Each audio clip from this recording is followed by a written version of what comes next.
Estamos apresentando Marco Zero, onde tudo começa. E a gente começa o programa falando de um assunto importantíssimo, que é a saúde pública, né? E principalmente a gente que tem um hospital municipal, mas que é um hospital municipal só na nomenclatura. É um hospital regional que nós temos aqui e que passa por dificuldades justamente pela forma como foi concebido. E hoje vamos discutir essa questão da saúde pública iguaçuense, meu caro Paulo. Isso, Moacir, vamos conversar um pouco sobre isso. Para muitos, participar da gestão da saúde pública é um pepino, mas o Dr. André de Burias, que é cirurgião dentista, nos falava aqui antes de entrar ao vivo no programa, que para ele é um desafio aí, ele se colocou à disposição de tentar contribuir nesse processo. Então ele assumiu o cargo de diretor-presidente da Fundação Municipal de Saúde em fevereiro deste ano.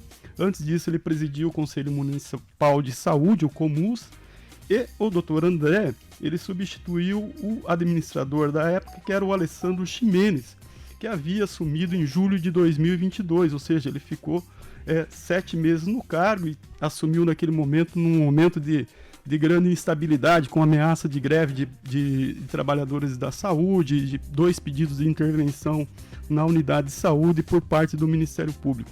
Então a Fundação de Saúde, como você já antecipou, ela é responsável pela gestão do Hospital Municipal Padre Germano Lau e de unidades de pronto atendimento, as 2 UPAs que a gente tem aqui em Foz do Iguaçu, que são equipamentos públicos, Moacir, financiados com recursos públicos para atender a população gratuitamente pelo Sistema Único de Saúde, o SUS. Então, sem mais delongas, seja bem-vindo, Dr. André.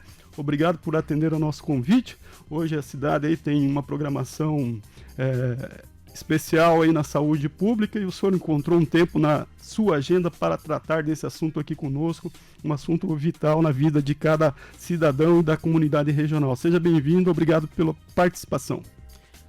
Obrigado, Renato, obrigado, Moacir, pelo convite. Um bom dia aqui para os ouvintes da Rádio Clube, uma satisfação estar aqui com vocês, uma rádio elegantíssima, gostei muito da rádio aqui, primeira vez que eu estou vindo, parabéns por vocês pela estrutura e pelo trabalho que têm feito. E é uma satisfação estar aqui e pretendo contribuir o melhor possível aí com as dúvidas e com o debate. Legal. Doutor André, são 8 meses aí à frente da fundação, né? Por consequência disso, à frente da gestão aí do Hospital Municipal. Qual é a avaliação que o senhor pode fazer desse período aqui no nosso programa hoje? Então, Renato, como você bem disse aí, eu fui do Conselho Municipal de Saúde durante muitos anos, mais que uma década, presidi o Conselho durante alguns anos, e é aquilo que a gente conversava antes. Por mais que o Conselho Municipal esteja acompanhando de perto a evolução e as situações da saúde, eu ainda não tinha uma visão do cerne do sistema. Como eu digo, uma visão drone do que estava acontecendo. Então, ao longo desses 9 meses, eu fiz essa avaliação. Algumas situações me surpreenderam negativamente e outras me surpreenderam positivamente. E a principal conclusão que eu chego é que existe uma solução para a gente melhorar muito a situação da saúde aqui no oeste do Paraná. Evidentemente, precisa algumas ações, alguns investimentos que envolvem as 3 esferas de governo. Não adianta a gente deixar tudo na conta da esfera municipal, e quando eu digo tudo, é tudo mesmo, financiamento, a cobrança, entendeu? Porque hoje tudo que acontece na saúde a gente cobra o governo municipal, mas a responsabilidade são dos 3 entes federativos, né? Então para mim, que tenho 28 anos de serviço público na área de saúde, a gente estava falando aqui no começo, e isso eu escuto muito, mas por que você foi inventar isso agora? Você está 1 ano de se aposentar. É assim, Renato, tudo que eu sempre sonhei na minha vida em ter, em conquistar, uma boa parte disso eu devo ao SUS, ao atendimento ao SUS. Então eu senti que nesse momento que o hospital não passava por uma situação fácil, eu acho que seria o momento de eu dedicar um pouco e devolver um pouco ao SUS e à comunidade o que eles me deram durante a minha carreira toda. entendeu? Então foi nesse sentido que eu assumi o desafio e já estamos indo aí para 9 meses de gestão ali, né? Muito bem, para a gente entender um pouco melhor, a gente fala de um orçamento mensal de quanto para o hospital municipal? E quais são as condições hoje em termos de infraestrutura física, equipamento e pessoal, que radiografia que o senhor traz? Então, a principal visão hoje tem que ir de encontro com, na minha opinião, as duas grandes problemáticas da saúde pública de Foz do Iguaçu. Primeira delas, as filas de especialidades, de cirurgias eletivas. Segunda delas, a demanda nas UPAs. Entendeu? Na minha opinião, são as duas situações, os dois gargalos da saúde pública. Quando a gente fala de UPAs, o senhor, de filas, desculpe, o senhor traz números do que a gente... Hoje nós entende temos por em fila? torno de 17 mil pessoas aguardando um tipo de cirurgia. Entendeu? São cirurgias eletivas, são cirurgias que não têm urgência, mas a pessoa necessita daquilo, entendeu? E por que isso se acumulou ao longo de décadas? Porque a Fundação Municipal não tem capacidade de corrigir toda essa, atender toda essa demanda. Por quê? Porque a Fundação Municipal ela é dedicada em torno de 70% a 80% a trauma, que nós atendemos trauma de toda o oeste do Paraná. Então a gente não tem capacidade física e de recurso para atender essa demanda. Entendeu? Então nós temos que buscar o quê? Ou outros hospitais parceiros, ou a proposta do Hospital Universitário, que é um hospital que ele parte de 500 leitos. Então é um hospital robusto com maior capacidade, que é o que está sendo discutido agora.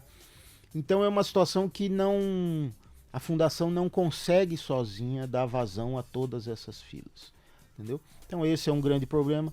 A lotação das UPAs também nos preocupa muito, entendeu? Porque A que se deve essa lotação? Também pela falta de leitos na fundação, entendeu? No hospital municipal. Então, e como eu estava falando para você, a Organização Mundial de Saúde ela pregoniza que a cada 1.000 habitantes de uma região a gente tenha 3 leitos hospitalares à disposição.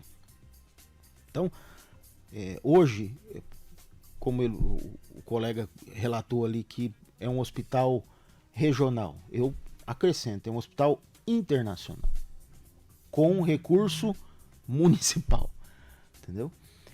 Principalmente, 70% do custo é municipal. Então, nós atendemos toda a demanda internacional dessa região, os municípios, então a gente não consegue dar vazão, é uma questão de soma, nós temos 280 leitos para toda essa região, entendeu?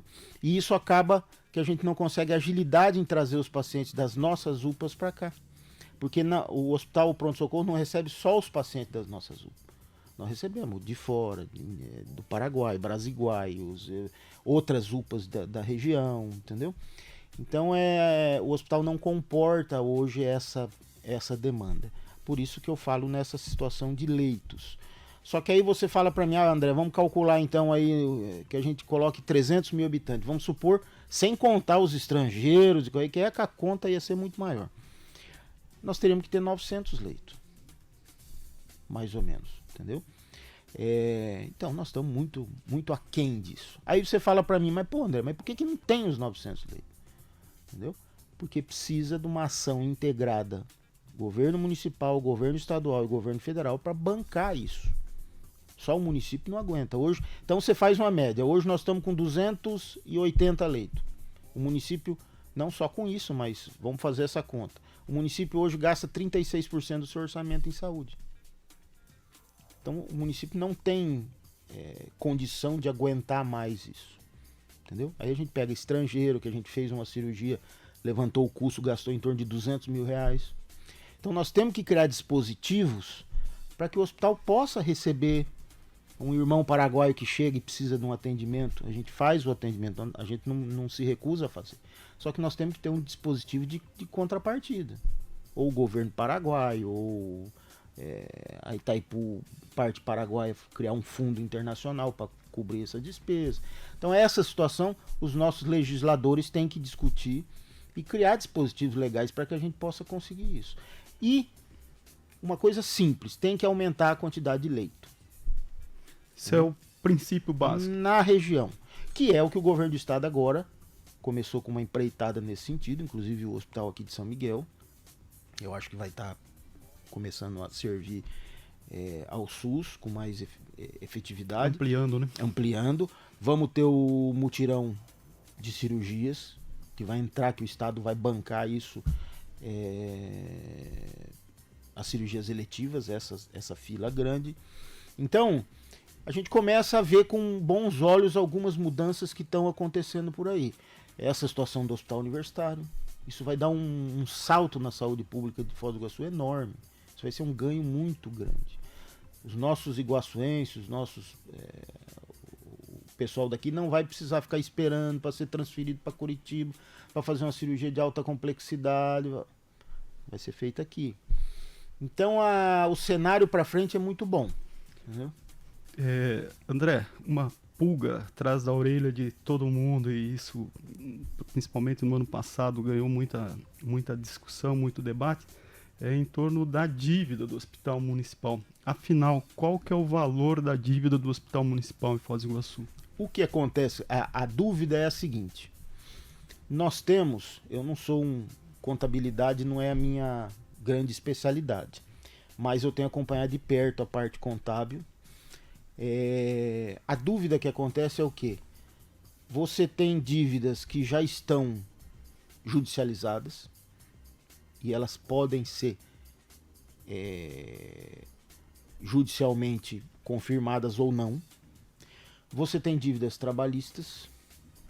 Você tem dívidas que já estão em precatório. E você tem dívidas de fornecedor que a fundação está inadimplente. Né? O que nos preocupa muito são as dívidas que ainda nós estamos inadimplente. Entendeu? Com fornecedores? Com fornecedores. Então, não é em torno de, pelos cálculos, em torno de 19 milhões, mais ou menos. Né? Então, qual que foi a proposta que eu levei? Eu entrei em fevereiro, em março nós já levamos ao Conselho Curador a proposta de se criar um protocolo para quitação de dívida. Então, qual vai ser a sequência para quitar essas dívidas? Como vai ser a negociação para quitar essas dívidas? E nós criamos um caminho para que o prefeito possa chegar ao final do mandato dele quitando todas essas dívidas de fornecedores. Entendeu? Mesmo porque são dívidas que têm impacto direto na assistência. Entendeu? Se eu não pago o fornecedor, dificulta, ele fica com dificuldade de entregar e tal. Então nós fizemos isso. Agora, esse mês, nós estamos fazendo a nova negociação com a prefeitura do contrato de gestão, que é o dispositivo que a prefeitura passa recurso para a gente. E a partir daí a gente vai definir nós já estamos em conversação com as empresas para buscar um acordo de parcelamento, tá? Porque são dívidas antigas e tal. Então a tendência é a gente quitar essas dívidas com fornecedor e tal, para deixar o hospital funcionando certinho. As que estão judicializadas e em precatório municipal e tal, que estão em precatório vai ser pago na sequência. Mas o que representa esse montante? Porque agora, recentemente, tem aquela decisão em relação à Previdência Social também, né? Sim, daquilo que o hospital buscava, uma isenção, e que acabou... também é uma discussão. Qual que é o número mágico dessas três pernas que o senhor citou? Precatórios, dívidas Olha, vou te dar um exemplo. Nós tínhamos uma ação movida pela Justiça do Trabalho que multava a fundação em 32 milhões de reais.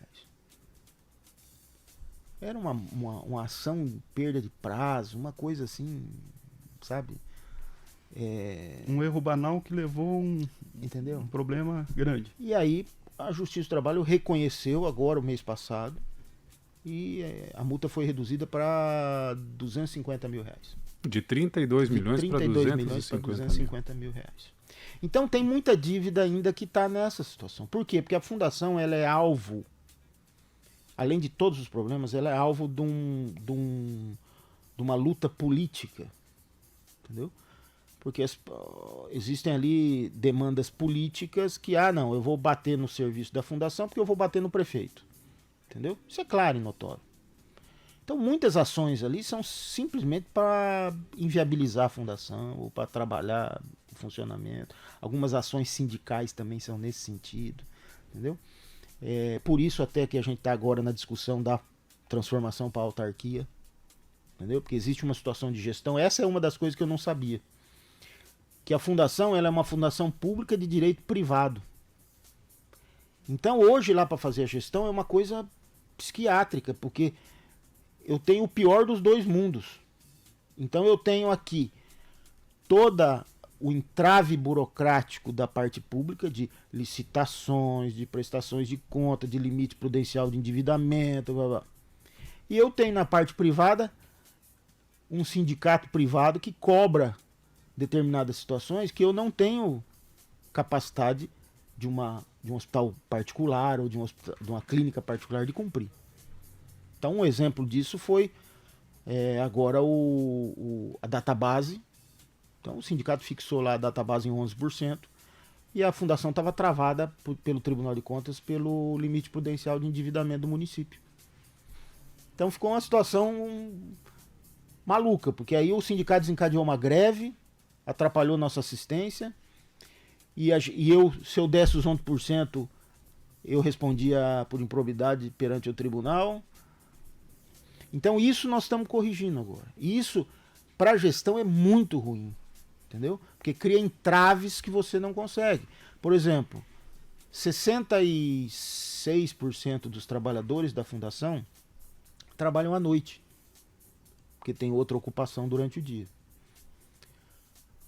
Que hospital no mundo consegue trabalhar com 30% durante o dia? Durante o dia, que é o grande volume. Porque à noite o hospital, fora pronto-socorro, vai dar com 70% à noite. Então é uma coisa inviável. Aí, não, gente, para com isso, vamos reequilibrar. A hora que nós formos reequilibrar...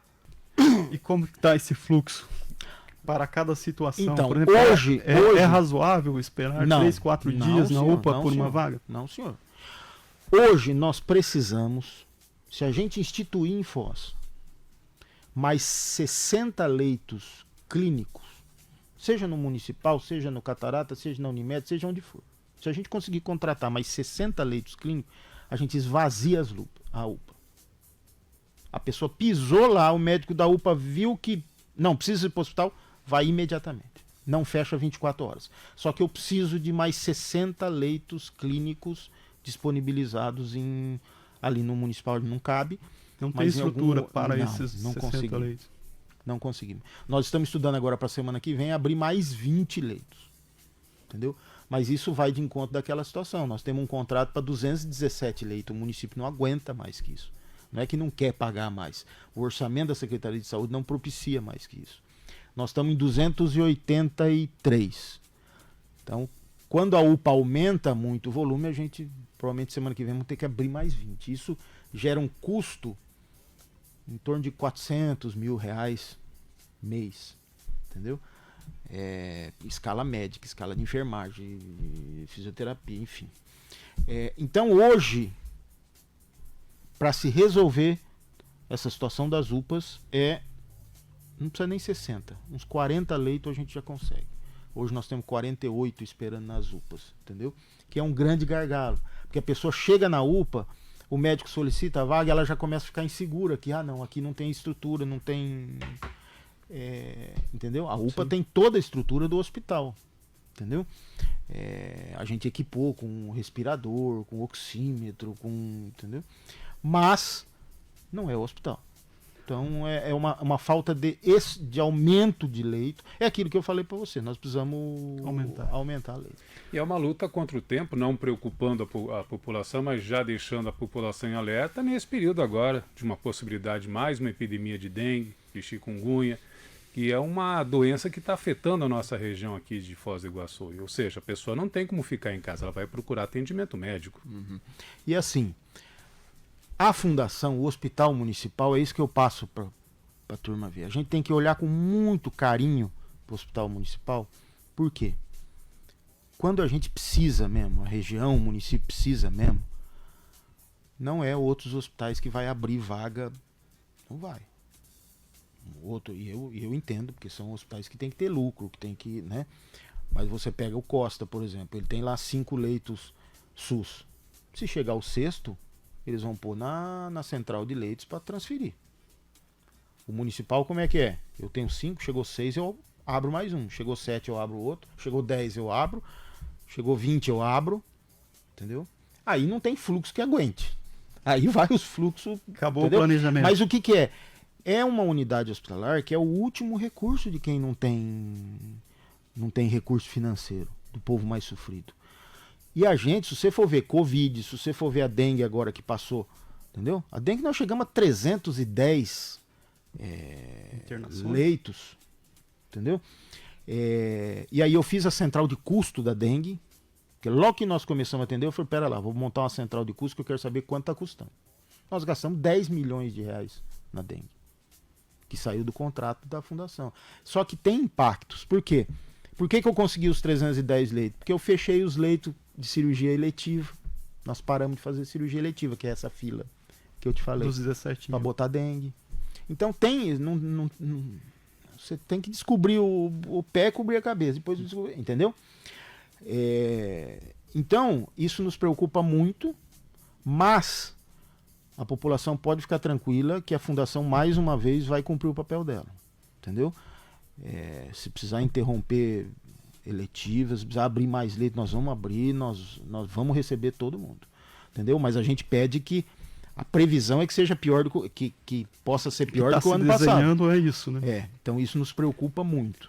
André, no ano passado, em dezembro, o Observatório Social e o Conselho Municipal de Saúde, eu acho que até você fazia parte ainda, fizeram uma inspeção em loco lá no Hospital Municipal por conta daqueles equipamentos que estavam parados, foram adquiridos, estavam encaixotados lá desde agosto de 2021. Eram um mamógrafo e um aparelho de hemodinâmica, né? Avaliados aí em 3 milhões, os dois juntos. Aproximadamente. E um equipamento de ressonância que não havia sido entregue e que tinha custado 5 milhões. Qual que é a situação desses 3 equipamentos? Sobretudo o mamógrafo, né? A gente está no Outubro Rosa. Sim. Então o que acontece? Esses aparelhos, eles foram adquiridos lá atrás com a intenção da fundação vender serviço. Só que pelo estatuto da fundação ela não pode vender serviço. Entendeu? Ela só tem de SUS. Então o que acontece? Acabou ficando alguns equipamentos sem um planejamento mais adequado. Por quê? Mamografia. Hoje quem que é referência de câncer e que faz os preventivos? Costa Cavalcante. Eu nem tenho lá quem manipula esse equipamento. Hemodinâmica. Quem que é a referência de cardiologia de... Igualmente o Costa. Costa né? Cavalcante. E como que esses equipamentos Entendeu? foram parar lá? Através de um convênio com a Itaipu. Entendeu? Então na época foi feito um planejamento no sentido de abrir esses serviços e vender. Da mesma forma que uma clínica particular vende ressonância, vender ressonância, enfim. Eles pensaram em criar uma renda para a fundação, mas isso o estatuto da fundação não permite. Então o que acontece? Acabou ficando esses equipamentos ali. Ressonância. O Hospital Municipal hoje faz 60 exames de ressonância mês. Tá? Pagava até algum tempo atrás, eu acho que 400 ou 500 reais. Então o gasto que nós temos com ressonância não justifica o gasto que nós vamos ter instalando o equipamento. Aí o que acontece? A gente se deparou com esse problema e fomos buscando várias alternativas. Ou um comodato com o Costa, porque o Costa faz essas coisas, ou uma doação para algum outro hospital da região. A gente foi avaliando. E isso não foi possível. O convênio com a Itaipu não autoriza isso. Ok. Nesse meio do caminho, apareceu o quê? A federalização. E a federalização nos obriga a fazer algumas coisas dentro do hospital. Entre elas, 2 especialidades de alta complexidade, uma série de mudanças. E é um hospital que vai ter alta complexidade. Então e muito provavelmente esses contratos do Costa venham para cá, para esse hospital universitário. Então, o que no começo já era uma coisa totalmente inviável, hoje já tem sentido de ser instalado. Entendeu? Por quê? Porque esses serviços todos vão passar na federalização para cá. Então, o que nós estamos fazendo? A mamografia deve ser instalada agora. Eu queria tentar instalar agora. Tem estrutura para isso? Nós estamos reformando. A mamografia, sim. A ressonância e a hemodinâmica, não. Aí nós estamos com uma parceria com a UniOeste. Inclusive, eu queria fazer os agradecimentos aqui. Tem sido muito parceira. Que eles estão fazendo o projeto arquitetônico, de engenharia mesmo, porque precisa ser um diferenciado. E nesse convênio com a Itaipu existe um recurso para a obra. Não vai ser suficiente para toda a obra, mas vai dar um bom início. E aí nós vamos entrar nessa coisa e vamos fazer a instalação da hemodinâmica e da ressonância.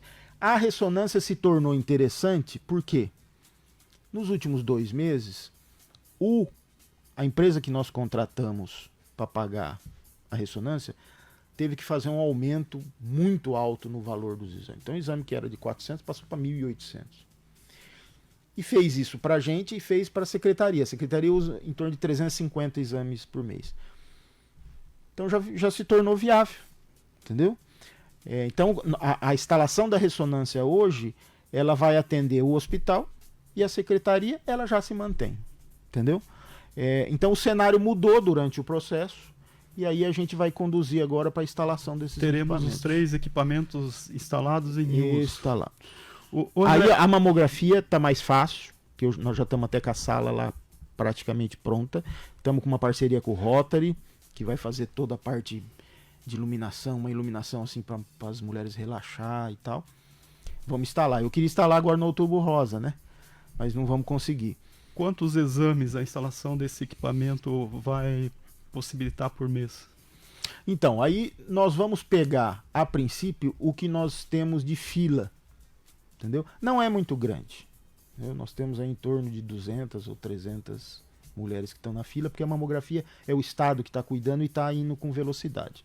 Mas ele vai ser muito importante no retorno. São 600 exames mês que Foz do Iguaçu usa, entendeu? Então, quando federalizar e esses 600 vierem para cá, aí ela vai funcionar em 100%. Por hora ela vai fazer só essa demanda que o atual serviço não está conseguindo. Então deve ser em torno de 200 exames mês, entendeu? Okay.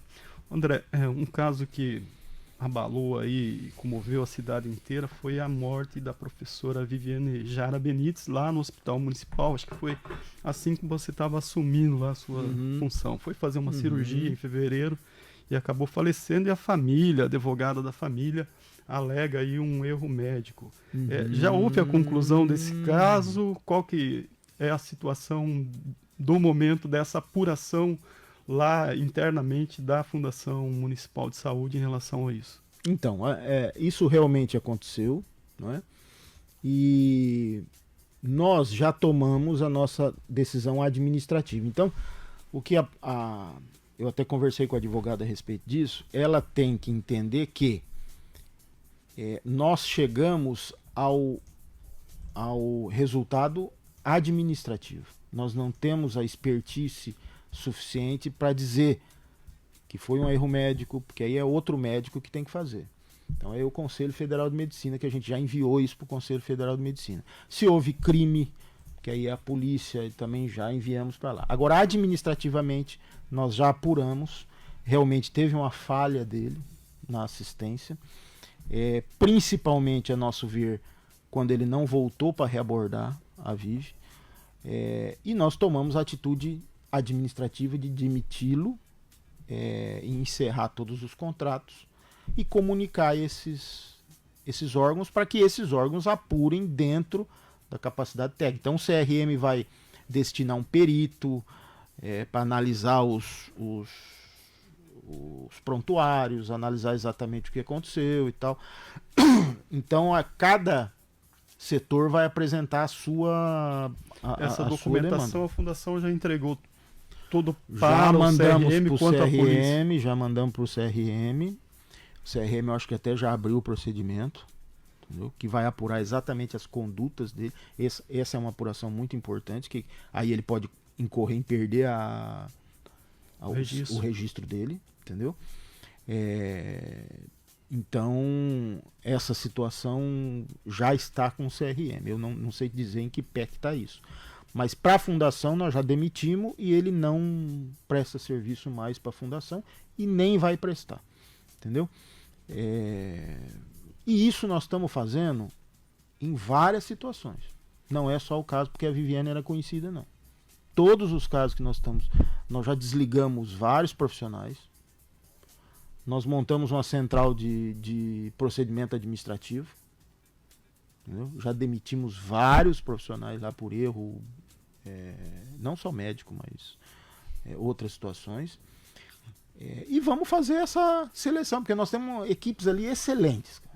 Tem profissional ali, médico, a equipe de ortopedia, de clínica médica, de pediatria. São equipes assim, os caras parceiro e resolve, vai, pá. Agora, tem algumas exceções ali que nós estamos triando e estamos tirando. Simples assim. Entendeu? Fazendo as denúncias que tem que ser feita em todas as áreas. Enfermagem, a assistência eu quero que seja... E aí a gente precisa da população. A população tem que chegar até nós. Entendeu? A gente tem a ouvidoria, tem a diretoria lá aberta, oficializar, e a gente está tomando providência. Eu criei um departamento só para isso, contratei um advogado só para isso. Entendeu? Para conduzir com... A gente tinha lá processo parado há anos. Entendeu? Então a gente agilizou, o processo entra, em 30 ou 60 dias ele demanda. O desse médico da Vive foi bem rápido, o desligamento dele aconteceu em um dia, no outro dia eu desliguei. Entendeu? E ele respondeu todo esse processo desligado da fundação. Ele não estava prestando serviço. E agora, por final, a gente descredenciou de vez, demitiu de vez e não vai recontratar mais. E aguarda as outras esferas, né? A família entrou com uma ação acertadamente contra a fundação, contra o médico e tal. E isso tudo vai ser apurado pela justiça, né? Verbas indenizatórias e tal, certo. Enfim. Doutor André, para a gente finalizar, nossa conversa está boa, se estendeu. O senhor é um entusiasta aí da federalização, da transformação do hospital num hospital universitário, numa parceria aí provavelmente com a Universidade Federal da Integração Latino-Americana, que mantém hoje um curso de medicina, né? Um curso público. O que além da parte política, o que vem sendo feito, quais são sendo os passos que estão sendo dados para a concretização disso? Tem uma via que é do entendimento político, parece que está bem azeitado isso, mas e os procedimentos para se chegar a isso efetivos? Como, por exemplo, a professora Diana, reitora da UNILA, colocou algumas questões aqui mesmo, onde o senhor está sentado nessa bancada, em relação à estrutura de salas de aulas futuras, de espaço físico, da documentação.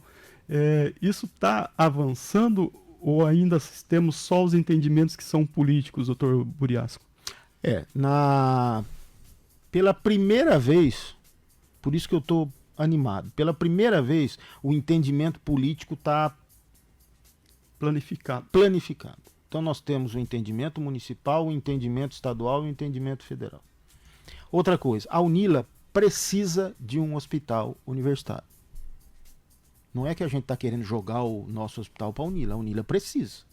Hoje ela usa o nosso, usa o Costa Cavalcante, entendeu? Mas ela precisa ter um hospital universitário. Ela tem um curso de medicina, entendeu? Então é uma necessidade deles também, não é só nossa de passar. Então eu vejo em que situação que está agora. A bola realmente está com a UNILA. Por quê? Porque ela é a coluna central desse processo. O que nós esperamos é que a UNILA tenha um entendimento com bom senso, se dissipe de possíveis ideias particulares de um ou outro e realmente caminhe para isso. Então eles estão decidindo ainda o que fazer. Se eles querem um hospital novo, se eles querem pegar o nosso e transformar o nosso e construir, se eles querem pegar o nosso, pegar a costa, pegar eu não sei o que. De qualquer forma, independente do que a Unila encaminhar, vai ser um ganho monstruoso para Foz do Iguaçu.